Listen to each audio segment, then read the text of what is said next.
Welcome to the Choice, Change and Action podcast, where you get to choose, change and take action to create a different today and a different future. These are my stories of choice, change and action, along with the phenomenal guests I have on here. From a really young age, I've always desired to create a change in the world. The planet has been a constant inspiration to me, and Access Consciousness has shown me the tools to know that anything is possible. And I keep choosing.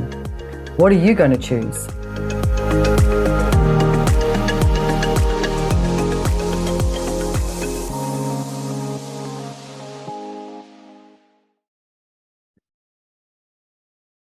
Hey everyone, welcome to the Choice, Change and Action podcast. So this week we have something a little bit different, and it's actually a live that I did to, I think there was 8,000 people who signed up for the Divorceless Relationship book club, which if you are watching on YouTube, if not, you can swing over to YouTube. I'm just going to show you a picture of the book because it's brilliant. Divorceless Relationship, and the authors are Gary Douglas, the founder of Access Consciousness, and Dr. Dane Heer, the co-creator. Brilliant book. And there was a book club with about 8,000 people on it, and I did a live. Now, the chapters I was doing a live on were chapters 24, 25 or something like that. One was in regards to bodies, which I just love talking about bodies nowadays. It's just like, how did we get so yummy with our bodies? It was getting to know your body. And then the second chapter that we were talking about is secrets to great sex. So I did talk a little bit about my sex life and everything, and I hope you enjoy this podcast because it's a little different. You can capture us on YouTube as well, and go check that out. And one other thing I just wanted to mention, as we're on the topic of relationships, I wrote this book called, and you may have heard of it, Relationships, Are You Sure You Want One? And I wrote this with my ex, Brendan Watt, which was pretty hilarious because we were in the US, and as we launched this book, we were breaking up. So we had all this media, and our poor PR agent nearly had a heart attack, and we were like, don't worry about it, we've got this, because the whole idea of the book is relationships. Are you sure you want one? Like, it's, you got to be in question. So anyway, enjoy this podcast. Hopefully it's a lot of fun. I just also wanted to mention that if you would like to subscribe to my podcast, then it comes into your email box every week, and maybe with a little something extra, some information about, what's happening. But you also get the show notes, and the show notes have all of the processes, the questions, any links and things like that. So we want to make it really easy for you to find out more, because my point of view is I would like you to have everything that you can have. Everything. It's like, what if whatever you desire can show up? You can actualize it. You can create it. You can choose it. You can choose it. You can ask questions. You can take action, all of that and more. And one last thing, I have a Relationship Done Different class. It's starting on my 19th or 18th. It's on the website. It'll be in the show notes. It goes for 3 days for 4 hours a day. It does start at my 6 a.m. So it's a pretty good time zone for Americas and also Europe, etc. And it's in October, so it's nice and summer here. So you'll be up early if you're in Australia. So that's like 6 to 10 a.m. And yeah, I think it's around the 18th or 19th of October. So if you want more out of relationships, come and check it out. But like I said, enjoy this podcast. It's a little different. And I'll see you next time. Bye. All right, well, let's go ahead and dive right in. I was just saying before we started streaming live that these two chapters, which I feel like I say this about every chapter, but they're so juicy. They're so good. And none of it's brand new, but it's all stuff that I'm like, oh yeah, I need to start doing that. No, I agree. They are both juicy. I mean, you've got getting to know your body, and then the secrets to great sex. It's like they're big topics, but I agree. I know I've been actually listening to the book and Audible because it's been so long since I've read it, and Audible is my new favorite friend. For the last couple of years, I'm like, I'll read. And it's like, apparently I don't anymore. I just listen to Audible. So I've been listening to Max Zulik read it, and it's great. So yeah. And I was listening to it just going, wow, that whole body, like the whole, chapter 25 of getting to know your body, that is, it sounds weird, but I would say to me is almost like a really personal thing for me as well. I mean, you've worked with me for for quite some time, and knowing me for a long time. And I'm going to say, for years and years and years, how I used to look at my body was very much, it's annoying, you know. I was like, if I didn't have a body, I could like, and I could get stuff done, and I could create more in the world, you know. This thing is like dragging me around. Like, that was very much my point of view for a lot of years. And even when I came along to Access Consciousness, which is like 21 years ago, and I started using the tools, it wasn't the first area that I started using the tools in.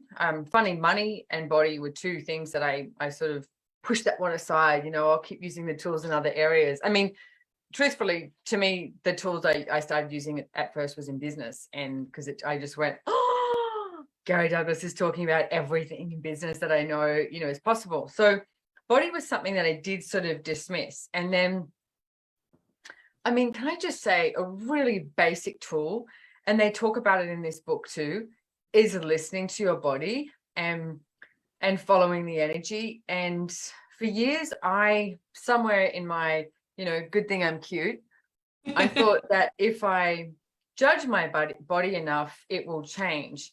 It doesn't work like that, ladies and gentlemen. It really doesn't work like that. So I'm going to say probably the past 3 years the most, but then probably like 5 years, I stopped judging my body so harshly. And I was always judging my body for the shape and size. Like that was the thing, right? And then when I went, you have to let go of this, Simone, you have to find out what's on the other side. So I started to, and then I realized so quickly, I picked up the baton for judging aging, and I went, what? I've just replaced, you know, shape and size with aging. Elora. So I was like, that's not going to work. So then I started looking at that and going, okay, so what if I didn't judge anything? And what if I was just truly super happy to have this body in this lifetime and just be in communion with it? And I love the tools that Gary and Dane talk about in this book in regards to the body as well. I did just mark out a couple of things. A couple of things here, but because it really is about asking your body what it requires. There's no right or wrong. And what I noticed too is there's certain times I'll go through phases, like, you know, I mean, just recently I had some stuff going on with my body, and all my body wanted to do was drink broth and eat fruit. So I did for a few days. And then it was like, right, that's it. We're done with that. You know, let's eat meat. And I'm like, okay. So, but I know so many people go, oh, my body's eating like broth and fruit. So then they decide that, and that's got to be this longevity thing. And it's like, no, your body might desire that for 2 days, 1 day, 1 week, 1 month or something, but know when it changes. And really listening to what it is that your body is actually asking for. I mean, I was a vegetarian for 8 years at one stage, and I always said that if my body asked for meat, I would eat it.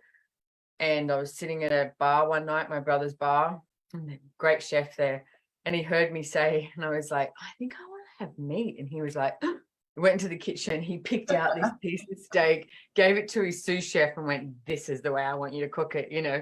And that was the first piece of meat I ate in 8 years. But I was listening to my body, and listening to your body and being in communion with it is going to create so much greater, which leads into the great sex part, because you can't have great sex if you're not paying attention to your body. I mean, your body is the one that has sex, right? Copulation, I should say. Your body is the one that has copulation. So if you're more in communion with your body, then, you know, you can actually have great sex. Well, it's so true. Like one of the things, and I know, I mean, you've done a telecall about this, stop judging your body. And one of the things that like the chapter leads off with is that you create your body from judgment.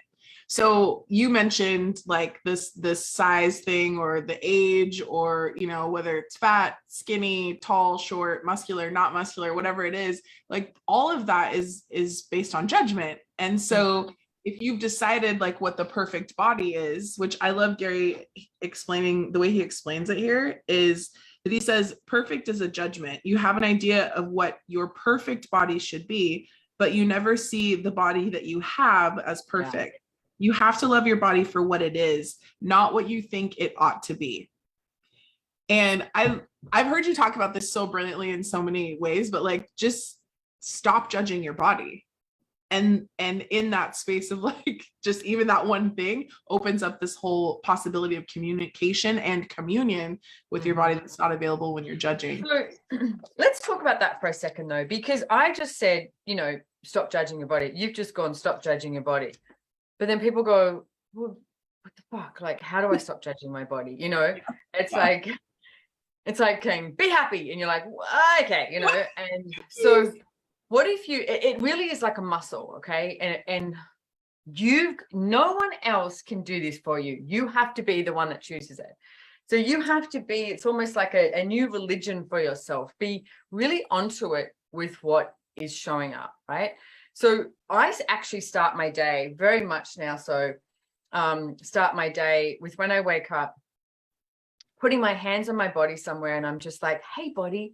I'm like, how's it going? And just have a little chat. And it could be literally 5 seconds, or I could lie in bed for a minute or 2 minutes or whatever. And it's like just asking my body, hey, it's like, what do you require? And it's like, or I might put my attention on something like on my feet, because it's like, stretching your feet in bed and maybe, I don't know, cracking your feet or something like that. Or sometimes I even put my attention on my organs, and I'm like, hey, and I'll just put my, hands on my organs and be like, hi. Because we so look at this, what we present to the world.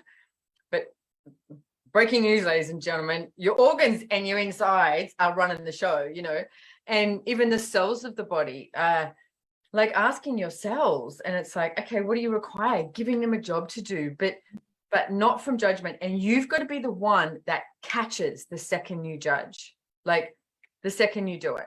Like, what part of your body do you not like? What part of your body do you find, it's annoying? What part of your body do you think is wonderful? If you start to look at that and then go, okay, so what if I could really change the script here?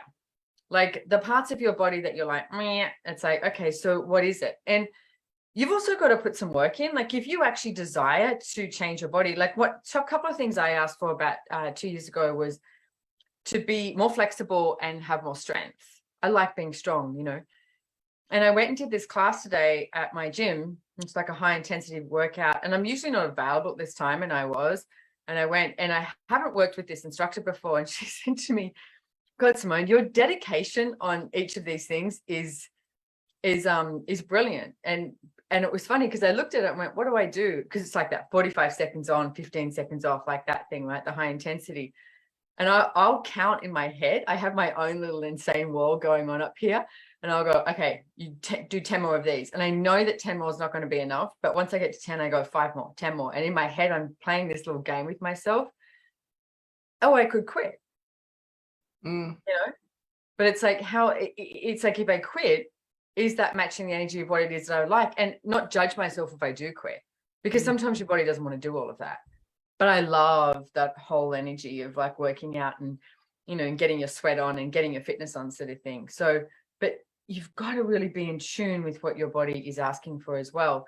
And a little story about Gary Douglas, the founder of Access Consciousness. It was a little while ago, and I hurt myself from Pilates, and he said to me, I was asking him about it, and I went to say something, and he went, "Don't you tell me it was fun." I went, but it was fun. And he said, you need to stop doing what you're doing the moment you go to, this is fun. And I got so cranky because I was like, well, what am I doing all this stuff for with my body? Like if it's not fun. But then I went away and looked at it and I went, what does he mean by that? And I realized, like at Pilates, I was doing, a certain thing. And as soon as I went, this is so much fun, I stopped asking my body if it actually desired it. It's sort of like, if you're eating food and you're like, oh, this is so yummy, like this ice cream or this glass of wine or whatever it is. And you're like, do you listen to your body or do you stop asking your body? So, but look for those moments. So I realized Gary wasn't saying, you can't have fun with your body. He was saying, you need to stop, like pause, have a moment. So when I get to that thing and I go, this is so much fun. Have I now stopped asking my body? So just check in again. It's like, hey, body, do you still want to do this? Because your body's not going, we have to run X amount of kilometers or we have to exercise for this amount of time. it might just go, go, go, go, go. Another day, it's like 5 minutes and like, we're done. Or we have no desire to move our body, really. So basically, really paying attention to what it is your body is asking for and listening, listen. And can I say, this is it. Like, this is your body in this lifetime. It's like your best mate. And we treat it like crap. Like, can you imagine knocking on someone's door every day and going, hi, and you're going, oh, look at you. It's like, you look like crap again. You got this, this whole thing. And it's like, why can't you stay up all night after like what, working all day and after doing this? And it's constant like judgment and frustration, rather than what if we change that to constant gratitude and joy with our body? Then what would we choose? I love that. And, it's interesting because when you're looking at this thing of, I love what you said about it's a practice, right? So you just have to keep practicing the judgment, like, oh, I'm judging my body. Okay, I'm stop. Like if I'm judging whatever, my mouth or my boobs or my belly or my butt or whatever it is, like stop. And okay, quick, like what can I be grateful for about this my body? And having that conversation it's a practice. And even, I mean, listen, I've been listening to you, Gary, Dane, lots of people talk about this for years, and I still have to practice it. And I will tell you, I definitely have less judgment, and I still have to practice. And why the hell would you ever judge your lips? Look at them. But you know what? Here's another thing. What if you are judging your body? What if you start to look at your body through somebody else's eyes? Which, okay, brings me to the let's like meld these chapters as well. It's like with the great sex. Right, how do you talk about this and not talk out of school? Because I was just gonna say, well, it's like someone that I choose as a lover, right? He's always commenting and going, God, I love your body. And it's like, but he likes the way my body bees with his body, right? And it's like, that's such an energy of receiving and contribution from bodies and how they be with each other. And can I say, as younger, we were talking about this not long ago.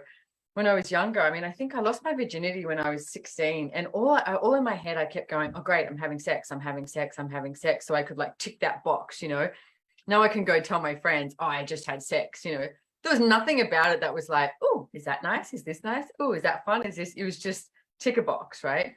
And for years, a lot of the people I would choose was not, oh, will this person be nurturing for me? Which is one of the things that Gary and Dane talk about in this book, is having a look at, not, is this the right image? Is this? And I used to definitely go to, oh, will my friends like him? Will my friends think he's cute? It's like, seriously? Oh, Lorda.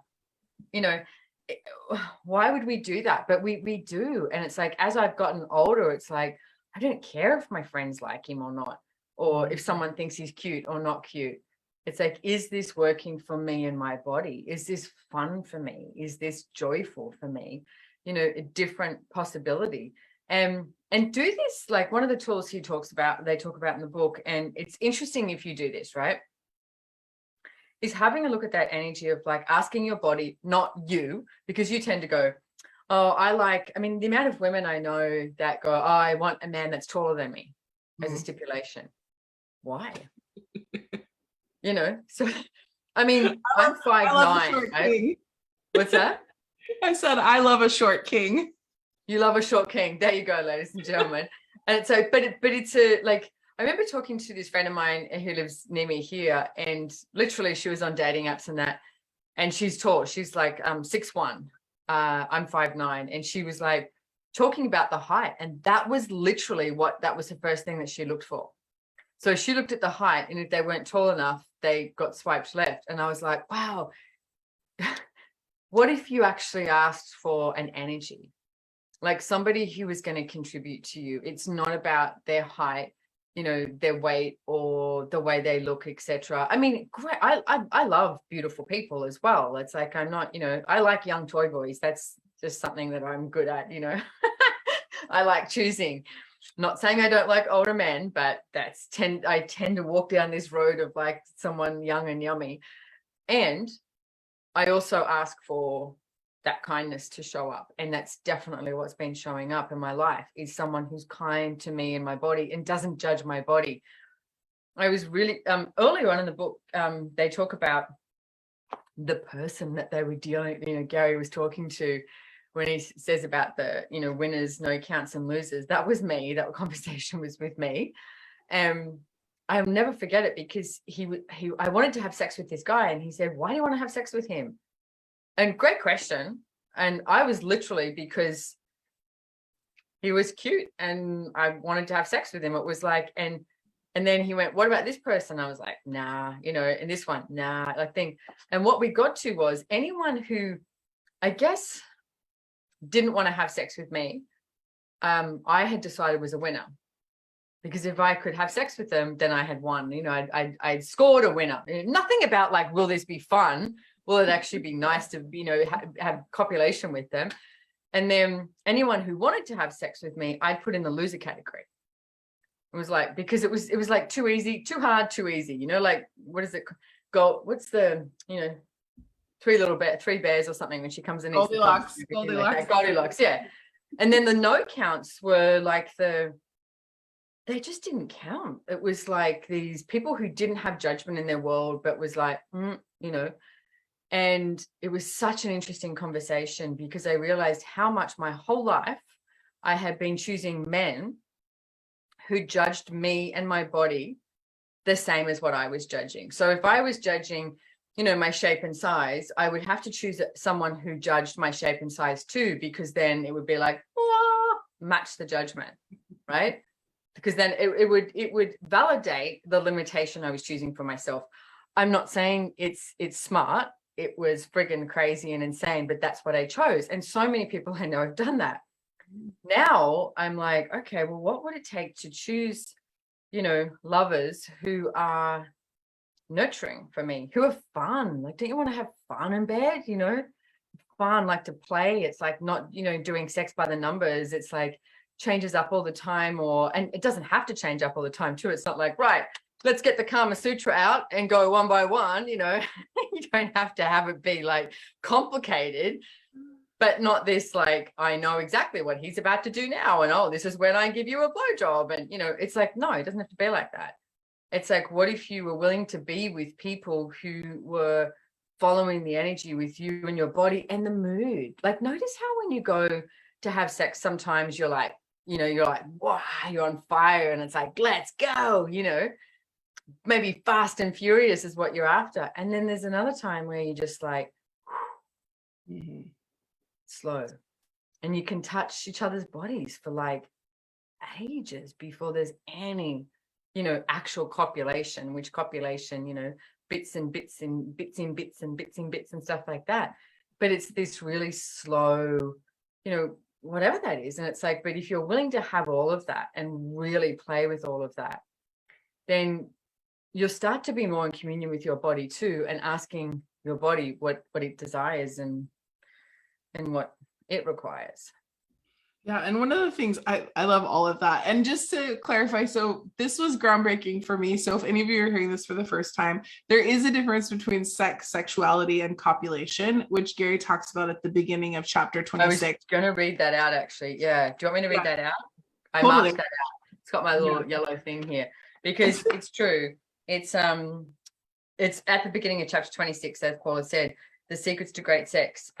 So in this discussion, it is helpful to make the distinction between sex, sexuality, and copulation. Sex is where you are walking tall, feeling good, strutting your stuff. Sexuality is a judgment and a definition of you based on your sexual preferences. Copulation is where you put the body parts together. Your body has sex, not you. So the first place to start is by looking at what your body would like to have as nurturing copulation, which is what we were talking about. And I remember when Gary did this, and he looked around and was like, this person, this person, this person. He was like, oh my God. And, it was like this kid, I know, a priest or something, an older lady, and he was like, what the hell is going on? Am I like a pedophile, like sleeping with, priests and old people, or what, but it was an energy. It was an energy. And I've done this so many times. Like, To be honest, I'll do it like if I'm even sitting on a plane or something, you know, you're waiting for the plane to go off and it's like, okay, so body, who would you like to have sex with? You know, a lot of them apparently, but anyway, it's another story. But if you look at the energy of it, it's like, okay, so let's talk about that for 1 second. Because your body actually doesn't have a judgment of who it has sex with. You do. And bodies like to be touched. So if you go, okay, body, who would you like to have sex with? Quite often it might be quite a few people, right? But then you, the being, start to go, oh no, hang on a second, and narrow it down. I can't have sex with that person because of this, or this person because of this person because of this person because of this. And you have all these reasons and justifications where your body just goes, oh, can they just touch me? That would be really nice. Thank you. You know, and doesn't have a judgment of it. So again, breaking news, ladies and gentlemen, your body is really, really smart. You are the one that is like sometimes a little bit crazy.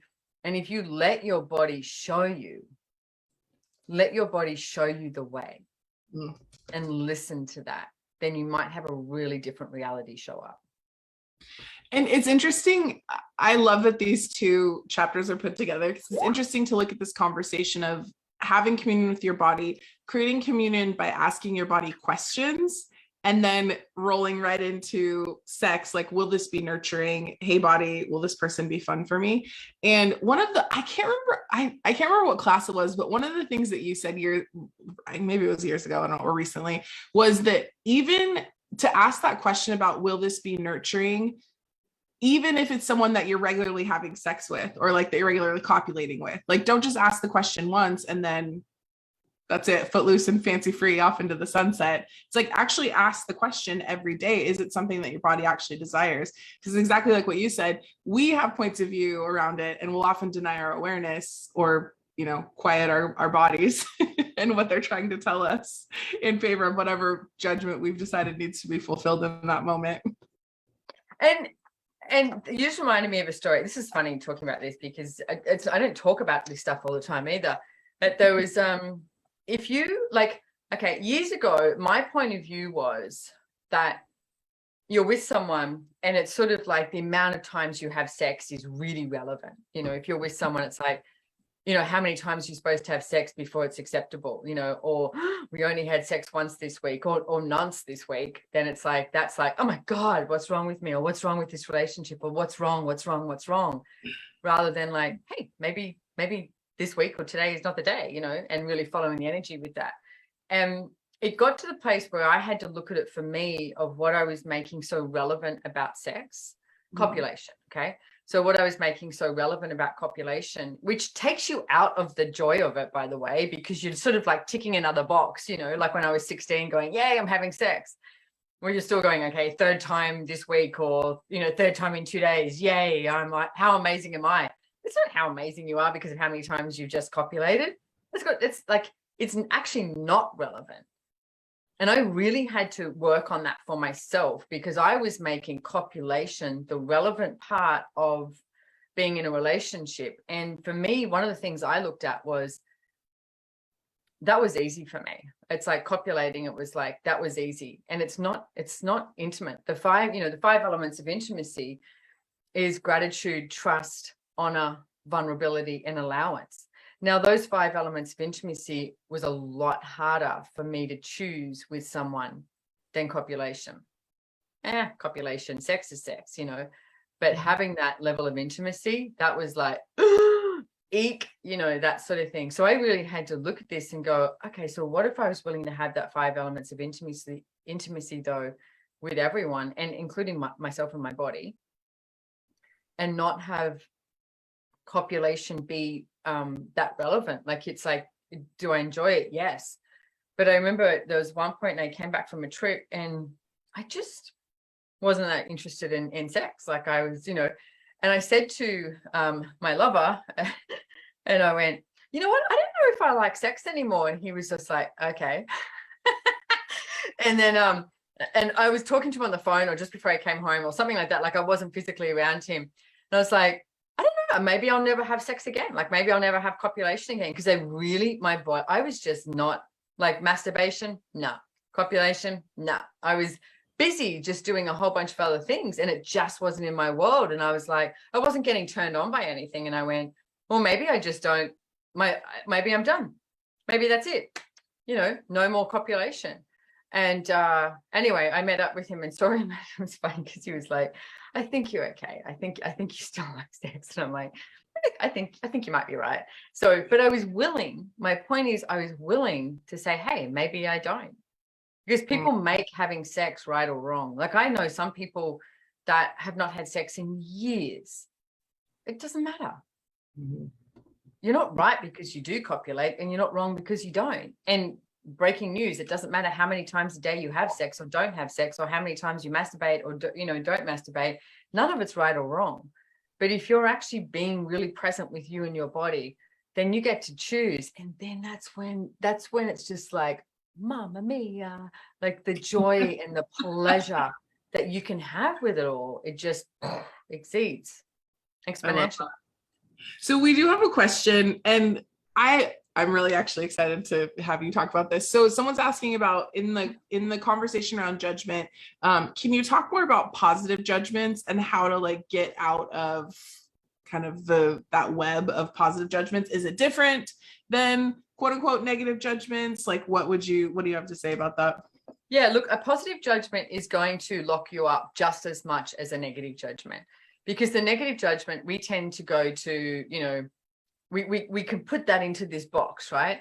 But I think you mentioned before, you were reading part of the book and you were talking about perfect, because people will look at, oh, I've got the perfect boyfriend, I've got the perfect girlfriend, or the perfect partner, whatever it is. If you have great sex and you're like, oh my God, that was the best sex I've ever had.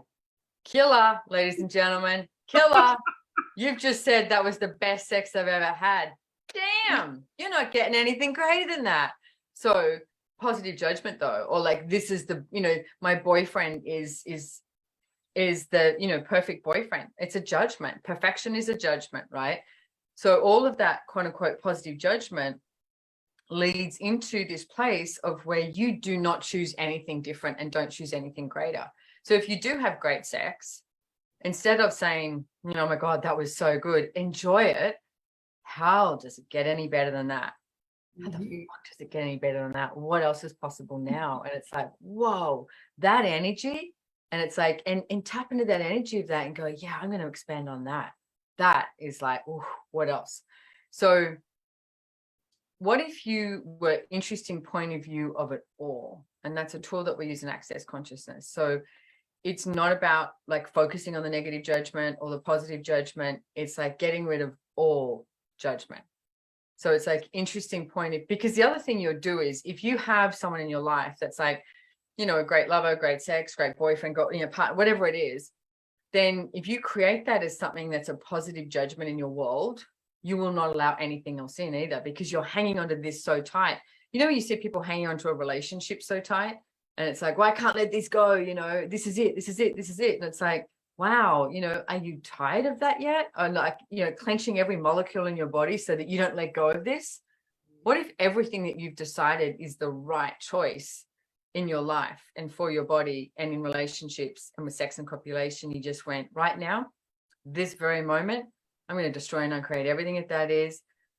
Take a breath and let it go. Right and wrong, good and bad, pock and pot, all nine shorts, boys, proverbids, and beyonds.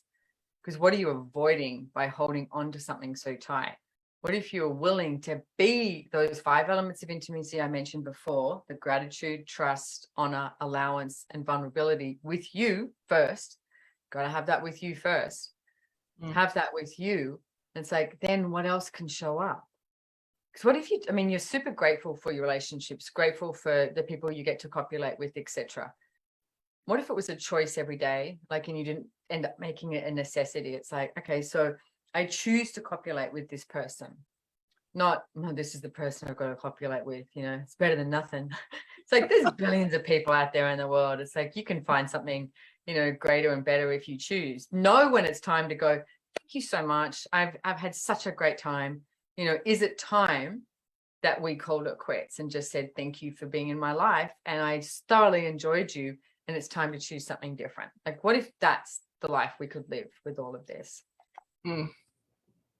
I love that. And it's funny because so that the energy that you just delivered with the like, oh, like I have to have sex with this person again, or like, well, might as well.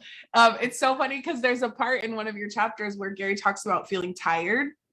And the question that he asks is, how much of your life are you forcing yourself to do things you don't actually like to do?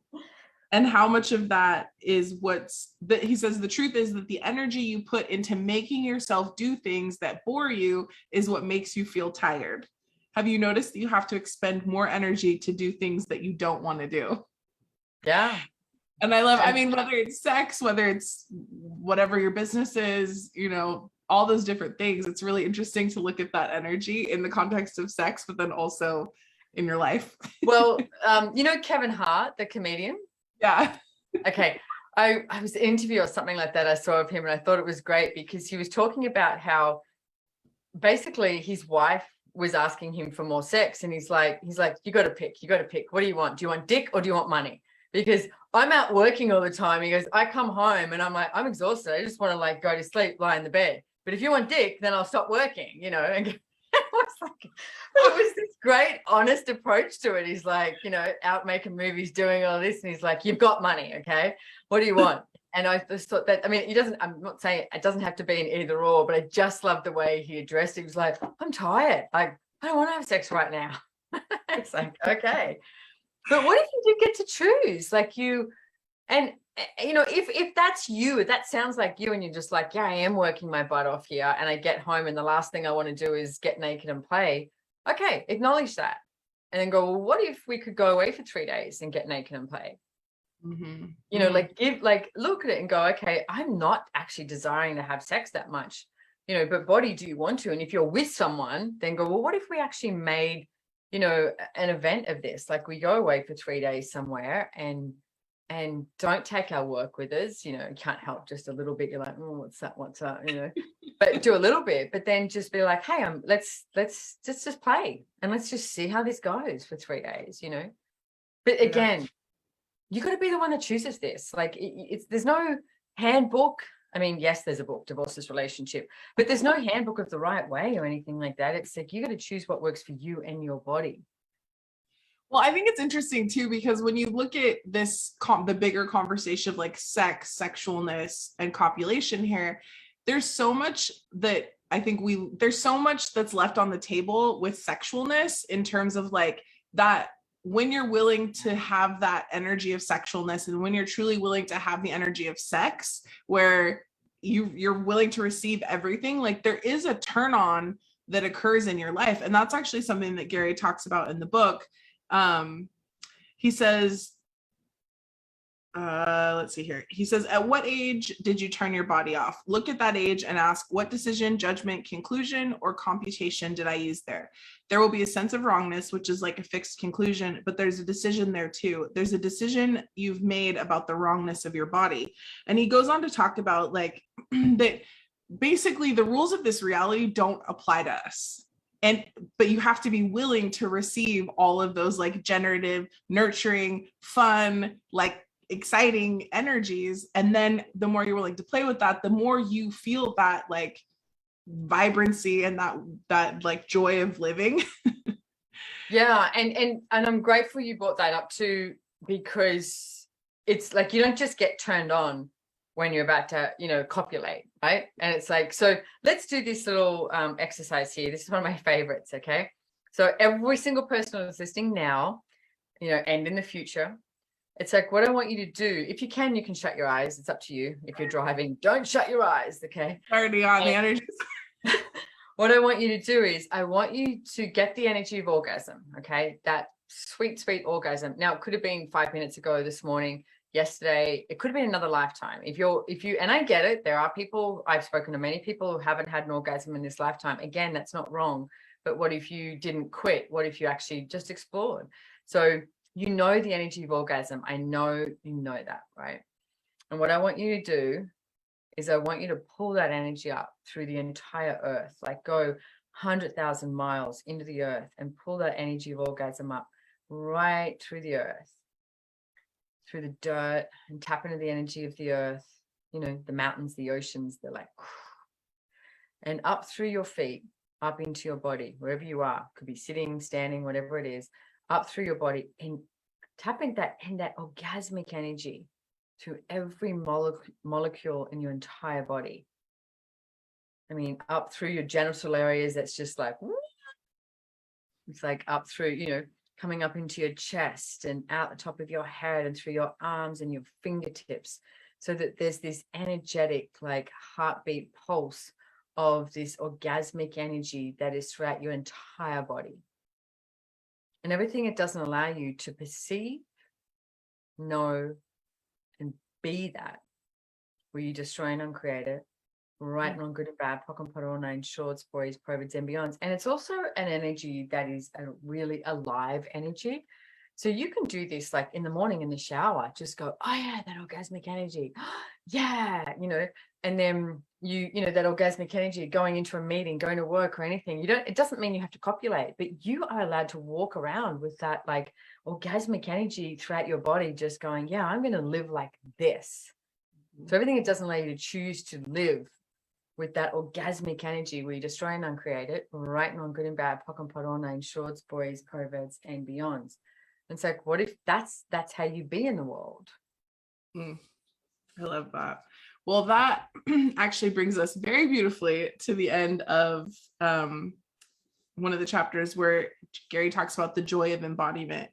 He says, embodiment is not just about your body. It is about this whole reality. If you're willing to receive this whole reality, then a different kind of embodiment can occur for you. There's a sense of joy and peace that comes with it.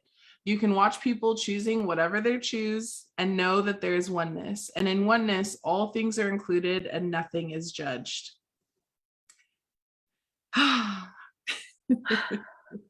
yummy is that? It's so yummy. I love it. I'm so happy. But that's what it should be, like that joy and that happy, and your body being a contribution to you being a contribution to your body, to your being. And it's just like, okay, all of that and more. Like, what else is possible for you and your body today? You can just ask that question every morning. There you go. Queen of questions over here, Simone Milasas. I love it. Okay, so one of the other things, I've heard you talk about this, and this also might be a whole other 45-minute conversation, but one of the things that Gary says in chapter 26 is towards the end, he says, if you start with communion with yourself, you can add somebody to your life. If you don't have communion with you, then you will be looking for somebody else to fulfill you or to complete you. No one else can complete you. Only you can complete you. And I love, like, one that you introduced us, maybe some of us for the very first time, or reminded us of that beautiful, nurturing, like, orgasmic energy that's available. And I also know that you speak so dynamically to this idea of like communion with you, and obviously not divorcing you, hence divorceless relationships, in order to be in a relationship. So can you talk about this idea of like no one else can complete you? Yeah, I mean, God damn it, the Hollywood movies, what they've done in Bollywood, it's like, you complete me, my other half, my better half, my soulmate, my this. And it's like, what if everything you've ever been told about that you found out was a lie? Mm-hmm. Because, and just take it back to basics here. Who do you like to be with? Like, do you like to be with someone who is so friggin' needy of you that they can't cope without you? Now, don't answer that. Maybe there are some people out there who like that, who like to be needed. But it's like, it's way more fun to be with someone who's all of them. Like, I know, one of the most attractive things in the world is someone who's choosing to show up as themselves, not try and be like somebody else. Like, they're just like, hi, this is me. They're not trying to be perfect. They're not set, in this image of looks or how you have to act, etc. I mean, I was talking to an osteo today that I went to, and she's never met Gary, but she's done some access classes. And she said to me, she always asks me about Gary and Dane. And she said, this may sound like a weird question, but does Gary swear? And I went, yeah. And I went, the first class I ever heard Gary speak at was on relationships. And I had no interest on hearing about relationships, but I wanted to hear him. And he And I said to her that I was so attracted to Access Consciousness based on how authentic he was. Like, he was so real. He was irreverent. He swore, which I sort of like, I was like, oh, thank God, you know, like this relief of, he was being him. And then one of the things he also said was, don't trust me, trust you. And that was such a relief for someone not to say, you have to follow everything that I'm saying. It was like, no, don't trust me, trust you. What do you know?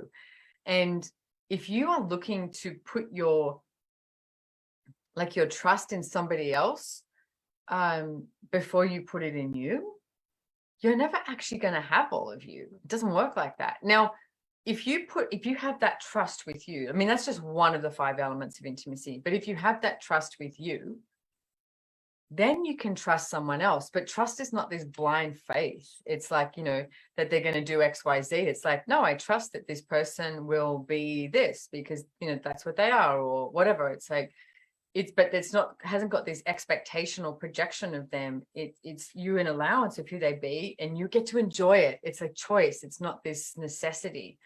So I really do get that this starts with you. And look, you've probably spoken about it, obviously, but we have relationship done different facilitators all around the world. And there's some amazing facilitators. And what I notice is, you know, we have this manual, it's fabulous manual, you know, and what I noticed when we first started doing these classes, people would show up and literally be like, how can you get my man to do what I want? You know, how can I tell him? And I was like, wow, you know, if you want to, and I think it's mentioned in the book as well. It's like, if you want to train something, get a pet, get a puppy. Don't get a man. That's not the way it works, right? Let him be a man. Let him be him. And same, let a woman be a woman. Let her be her, you know.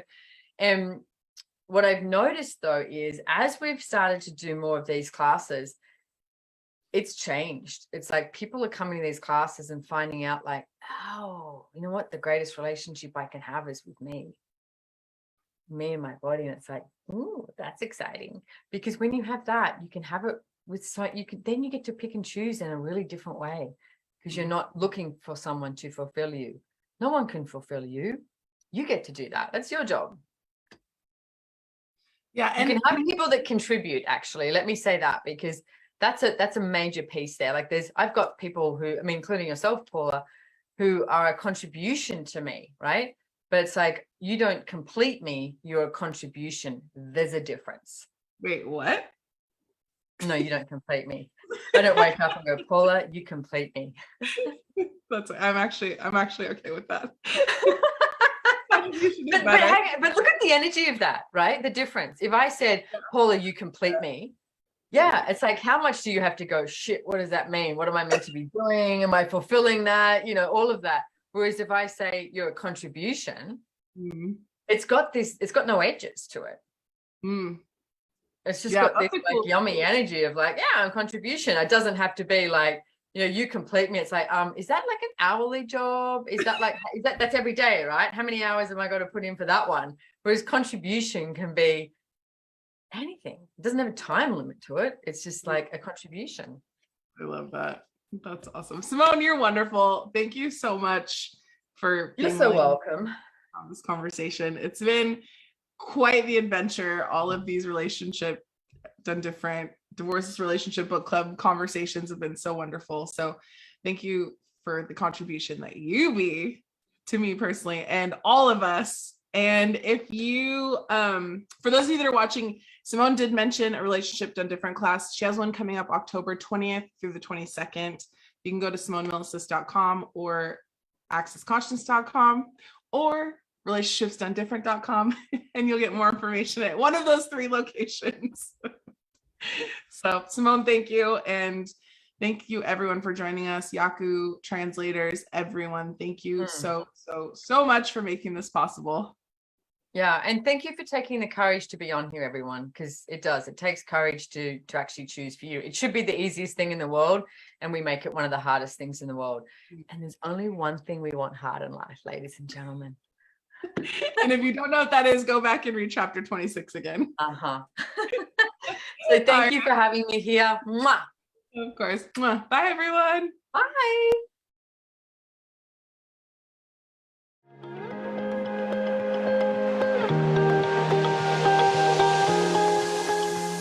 If you enjoyed this podcast, please make sure to hit the follow or subscribe button on your favorite listening platform to get notified of new episodes. We read all the reviews, so if there's any topic you would like to hear about, let us know. If you'd like to know more about the tools, information, and classes mentioned in the podcast, head on over to SimoneMilasas.com and follow me on Instagram at Simone Milasas, or the podcast has its very own link on Instagram at Choice, Change, and Action. Don't forget, you can download the show notes. And lastly, have way too much fun today.